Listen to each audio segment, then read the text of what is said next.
Much for having me here, and thank you all for joining and hosting this conference. It's a wonderful opportunity to speak to you all today.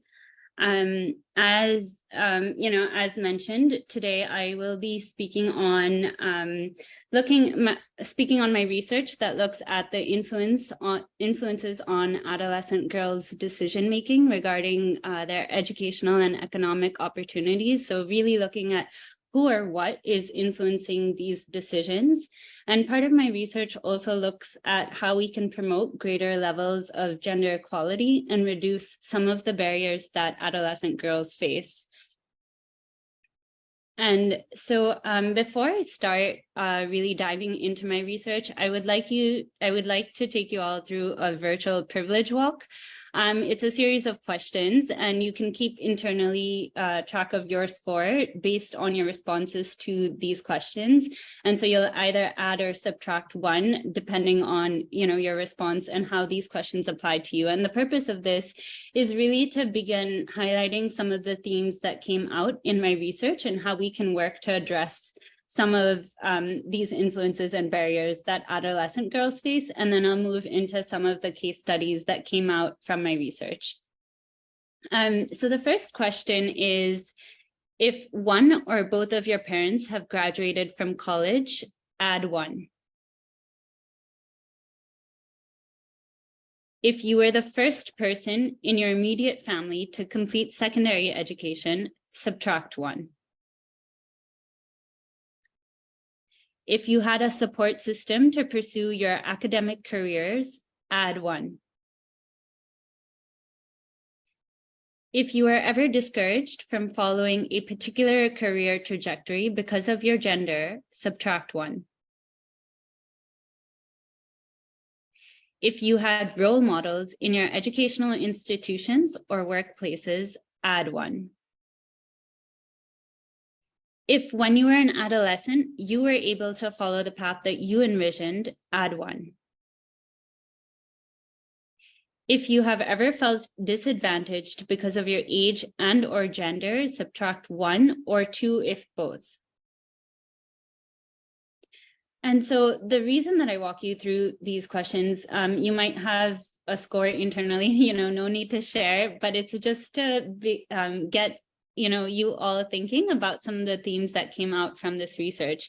And I would like you to take you through 3 different case studies from my research, and the names have been changed for safeguarding purposes.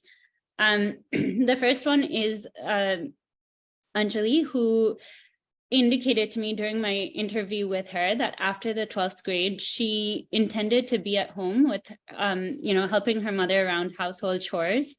And she also indicated that her father really had a primary say in influencing her decisions regarding higher education and potential economic opportunities.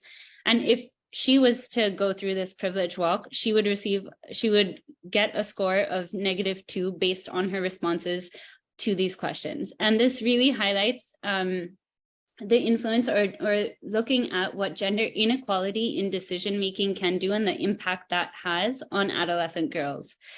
And so the second study is of Nandini, who was a girl who indicated to me that she chose a pathway in following the arts, but if it was really up to her, she would have loved to pursue a career in the field of science.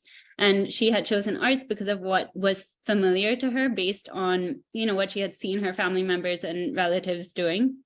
She did also indicate that her mother nor her father had a stable income. And so this also influenced her decision. And if Nandini was to go through the responses of this privilege walk, she would also receive a score of -2. And the themes that are highlighted through her story are really around the impact and the compounded impact that age and gender can have on adolescent girls' livelihoods or ability to choose pathways that are aligned to their goals and interests.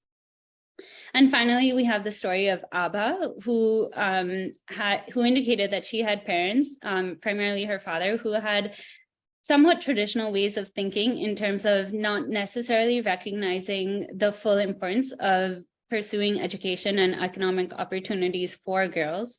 However, ABBA did have a female teacher in school who recognized her potential, and during one of the home visits had sat down with ABBA's parents and spoken to them about the importance of her education and what was possible for ABBA.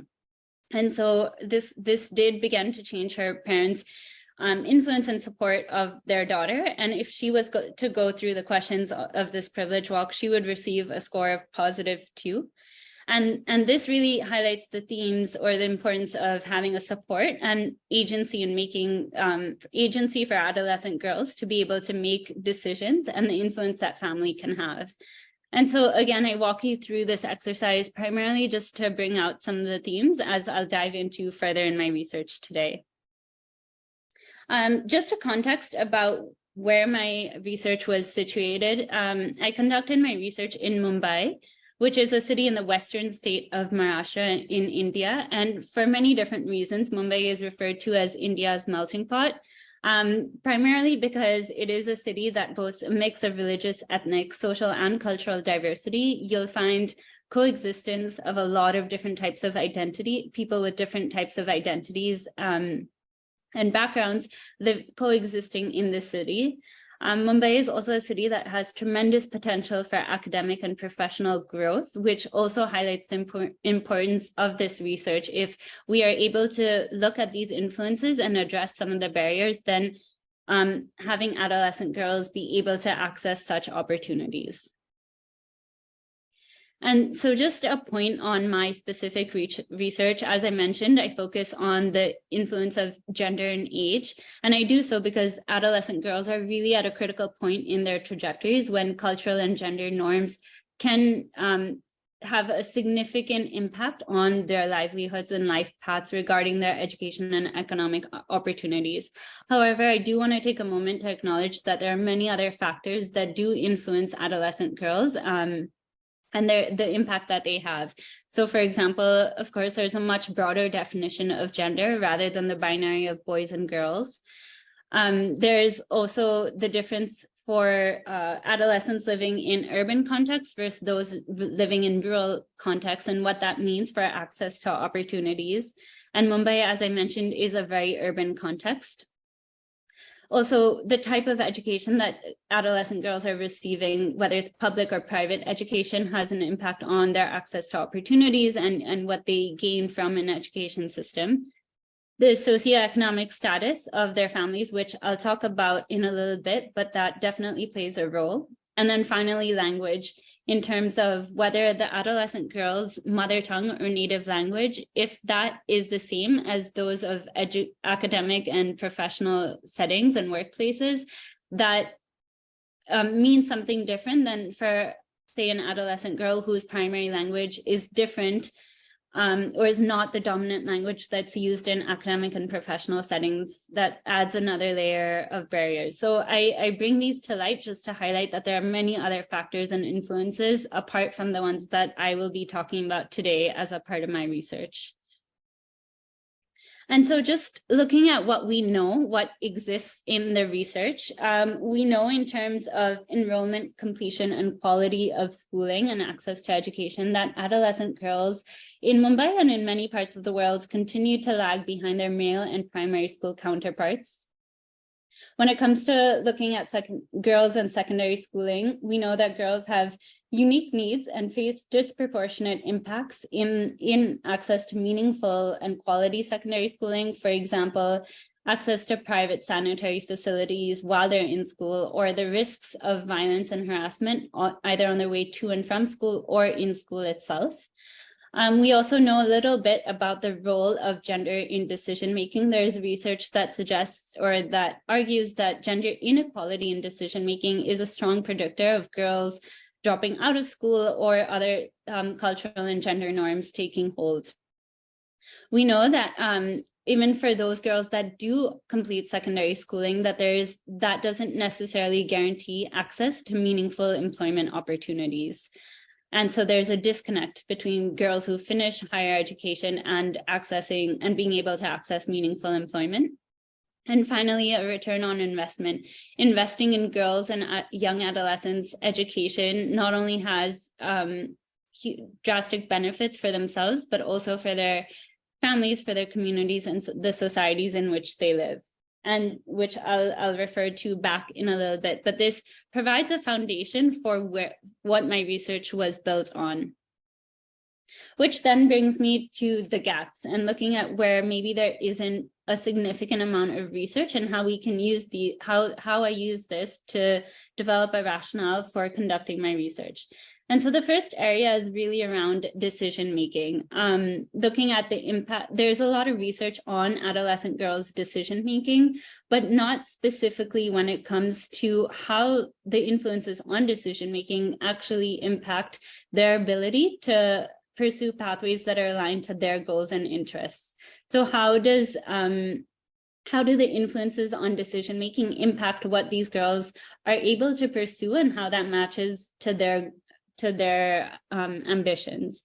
And then another area of gap in research was what happens beyond secondary schooling. So at any point in secondary school that girls leave secondary school, before they enter a professional or a higher educational opportunity, what is available, what types of programming, what type of supports and networks are available for adolescent girls during this transition and connection phase, which is the second area that I found a gap in existing research on. And by looking at where the gaps are, I hope through this research to fill those gaps. And by doing so, we can really begin to counteract the negative effects of harmful cultural and gender norms, but also to address the root causes of some of these gender inequities and the impact of compounded risks that adolescent girls face.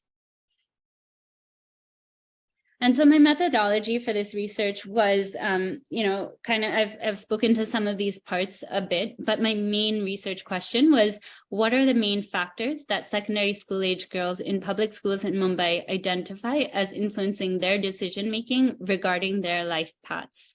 And the primary aspect of this research question is I really looked at what adolescent girls themselves are identifying rather than what the research and reviews and literature has said in the past. My population is of secondary school age girls who either are or have previously been in public schools in Mumbai and who come from lower income families. The method that I used was through open-ended, semi-structured interviews that had a mix of questions that were general background questions, but also some that were specific to their education and career pathways and opportunities. Finally, I analyzed the results of my research through open coding, which is a way of analyzing results based on dividing your findings by theme. And so this moves me to some of the key findings from my research and from the interviews that I conducted with adolescent girls. The first area is really around future plans. When girls were asked what they hope to do after secondary schooling, most mentioned wanting to pursue a profession as a doctor, a lawyer, or an accountant. A few girls mentioned following the arts, and a few mentioned following their parents' career or full-time profession, whether that was in the home or workplace. And one girl mentioned that she was unsure of what she had wanted to do after secondary schooling. And the next area that I want us to look at that really came out from my research was the influences on decision making. And as you'll see in this chart, the primary influence, the majority of the girls mentioned were their parents on decision-making regarding their educational and economic opportunities. And if we break that down even further, you'll see that a majority of the girls said that their father really had their primary influence when it came to their decision-making in these aspects. A few had said their mother, and a few had said both. And so this really highlights the tremendous or the significant influence that parents and families have on adolescent girls' decision-making. And as I was talking to one of the head teachers during my interviews, she said, quote, "These girls love and admire their mothers, but in the end, they must listen to their fathers," end quote, which really highlights some of the gender inequality in decision-making that exists in some of these girls' lives. And again, this is a very small, specific population within Mumbai. The second area of influence on decision-making was really socioeconomic status or family income level. And so some of the girls said that their family income level was actually a motivator for them to pursue a career path that would help them be able to support their families. On the other hand, there were also some girls that said that due to their family socioeconomic status, although they wished to pursue a particular pathway, they were unable to do so because of the resources that were available. And finally, another influence that came out through this research was around family beliefs or cultural norms. And a lot of these girls spoke with the influence that they would follow what their parents had done. And that influenced kind of what they were deciding they would do. And the cultural norm or expectation of what education for girls is and what that means also influenced these girls' decision. And finally, that takes me to looking at another aspect that came out from this research, and that's around the gaps. Through a lot of my interviews, I found out that there was quite a disconnect or a gap between what these girls' ambitions were and what they hoped to pursue versus what their lived realities were. And I was able to do this kind of analysis because I was speaking with girls who already had left secondary schooling and versus those girls who were still in secondary schooling. And so looking at the disconnect that exists and the needs and influences that they identify. And as one of the on-site school mentors mentioned, she said many of these girls' hopes differ from what their lived realities actually are.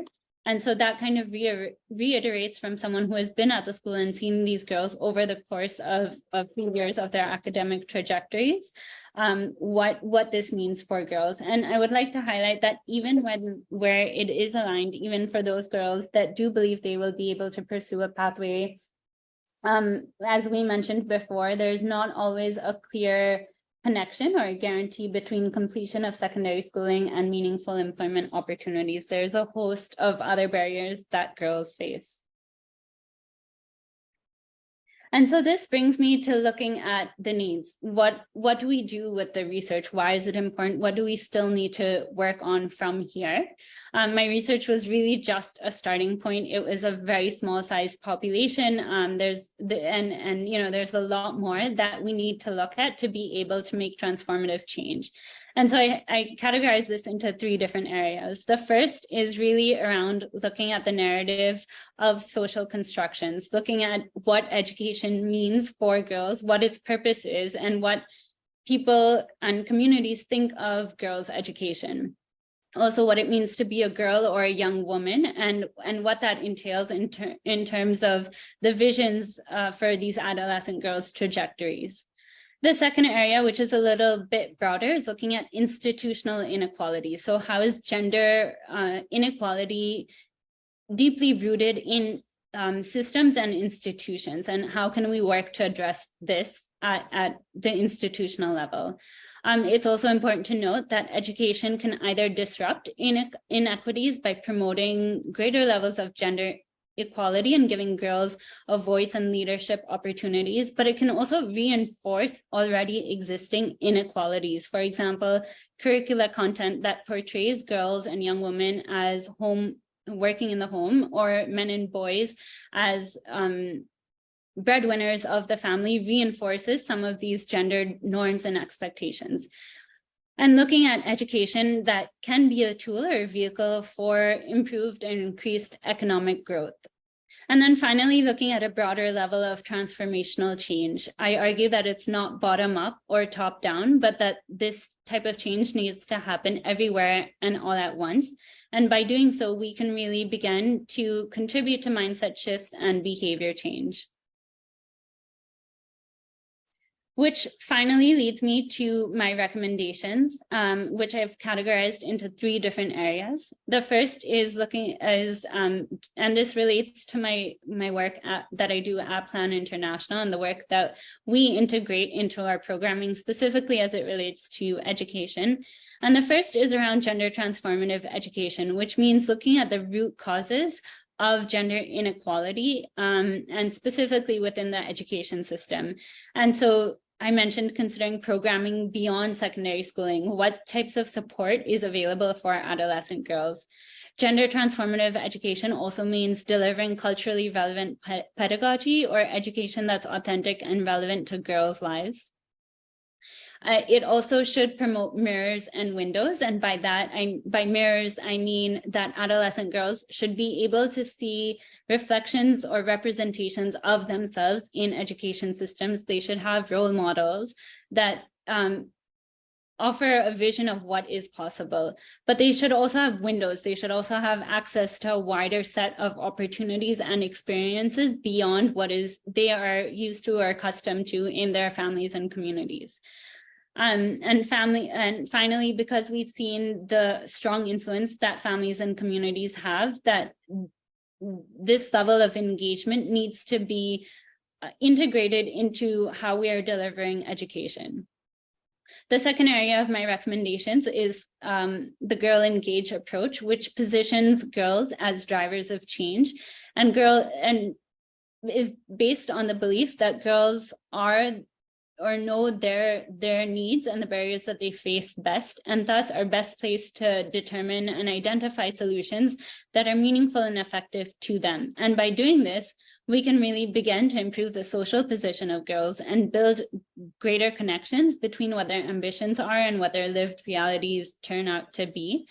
And we can also, by utilizing this approach, match adolescent girls who have completed or left secondary schooling and what they identify their needs were or their influences, and bring this to girls who are currently in secondary school and address these influences and specific needs, and building that connection as well.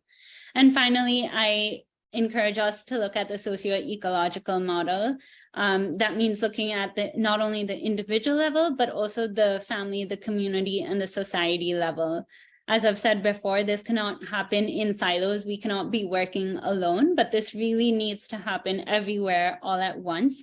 We need to work across sectors and across domains at each of these levels. And by doing so, we can really draw on some of the findings that came out of this research to address the barriers at all levels, including family, community, and societal levels. And by doing so, we can really contribute to transformative change. And that, that concludes my research that I've presented to you today. But really, I encourage, if you are taking away one thing from this research, it's about thinking about the ways that I've mentioned, that what is still needed and where can we go from here? How can we begin to integrate some of these innovative methods that have been used and have seen areas of success to address the barriers that girls face and promote greater levels of gender equality in and through education. Thank you so much for listening. And if